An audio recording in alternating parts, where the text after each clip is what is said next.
siguis llesta. No facis dieta per aprimar-te. Diversos estudis han constatat que hi ha 4 bones raons per no fer dieta per aprimar-te. Ja saps que les dietes miraculoses no funcionen, però ara ho tenim, a més, constatat per estudis científics. La primera raó és que fer dieta ens engreixa.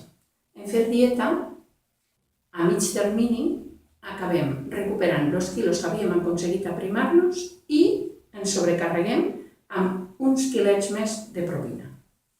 La segona raó és que en fer dieta se'ns queda l'atenció segrestada i estem tota hora calculant calories, sumant i restant calories, i això ens provoca dificultats per aprendre i dificultats per a resoldre problemes.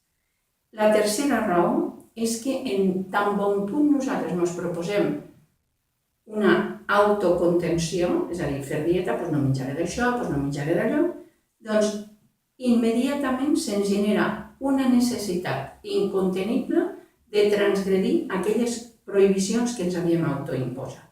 Per exemple, ens diem, doncs ara no menjaré xocolata. Trigaràs ben poc a menjar-te una regla sencera, això ja ho saps. I, com a quarta raó per la que no fer dieta per aprimar-te, és que fer dieta ens aboca a patir episodis de bulímia i afartaments. Particularment, per exemple, els dels afartaments, no sabem ben bé com, se produeixen com una espècie de moments d'autoinhibició i no saps com, en comptes d'unes postres te n'has menjat 2 o 3 i ja te'ls has menjat. Aleshores, aquestes són 4 bones raons per les quals no ens interessa de cap de les formes fer dieta per aprimar-nos. Siguis llesta.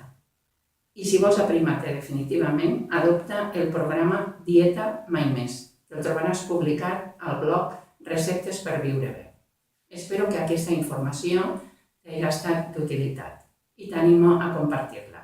Gràcies per la teva atenció.